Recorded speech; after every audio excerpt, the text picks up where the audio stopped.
My racist grandfather cut me out of his will, so I set his life on fire. My grandfather and I have never been exactly close. My mother makes the excuse that he's just old-fashioned, but it's way beyond that. I've never had a conversation with him where he didn't find a way to sneak in a comment about the unemployed Mexicans by the grocery store or the money-hungry Jews in Hollywood. Someone is always out to get him, and amazingly, it's never a nice white person. And of course, the guy is incredibly rich. So I've bit my tongue for years and let him be horrible because I didn't want to make things hard for my mom, and let's be frank, because I wanted some of that sweet, sweet money when his time, hopefully soon, rolls around. But I can't always keep my mouth shut, and lately I've been calling him out more often. Well, last year I didn't get an invitation from my aunt for Thanksgiving. It was weird, so I reached out to her to check in, and she admitted that they'd left me out because they were hoping to avoid drama. I understood that it was easier to remove me from the equation than him. My grandfather lives with my aunt now because he has Parkinson's, but it still hurt that she thought the solution to her dad being a racist loser was to cut me out. I decided I wanted to talk to her about it, so I drove to her house to chat. We were having a nice conversation and working things out, and then she had to step away for a minute. While she was gone, I heard my grandfather on the phone in the study. He was having a conversation that sounded like it was getting heated. I couldn't resist finding out what was going on, so I creeped over to eavesdrop. I heard him saying, "I'm not giving that mongrel one more dime," and that Oriental hussy knew what this was, and should have scraped out that baby like I told her to. He hung up the phone and came storming out of the office and saw me standing there. It was obvious I'd heard the conversation. He looked really stressed out, so I put on my best sympathetic face and asked if he was okay,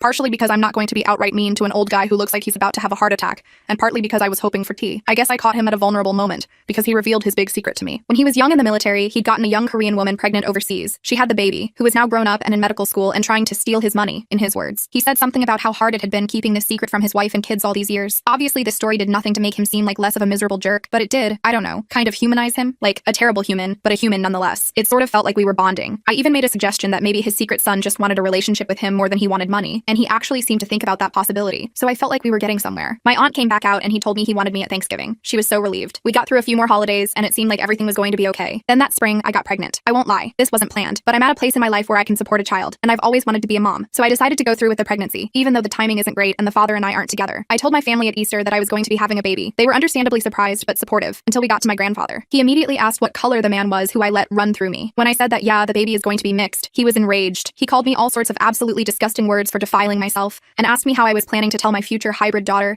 that her mother is a two-bit call girl. Even my family told him to shut up this time because it was clear he was going way too far. I left dinner crying and went home. My grandfather called 2 days after and I thought he was actually going to apologize to me this time, but instead he dropped a bombshell. Since I'd shown that I was not a true member of his family by breeding this way, he was cutting me out of his will. I couldn't believe what I was hearing. I was pregnant and alone and he was cutting me off just because my baby wasn't going to be all white. I yelled at him over the phone and called him every insult I'd been holding back for years, but it wasn't enough. I needed everyone to know what a horrible man he was. So when he had his birthday party a few weeks later, I showed up, uninvited obviously, at my aunt's house. I said, "Want to know what white pride here's been hiding?" and pulled out the story of his little secret Korean family. I said, "Apparently it's okay if men sleep with other races, as long as they leave them poor and alone and never speak of it." My grandfather turned bright red and screamed at me, and my family had to separate us. They ended up calling an ambulance because they thought he was having a heart attack. He wasn't, unfortunately. I know I'm never seeing a cent of that old monster's money, but at least I got him one step closer to dying.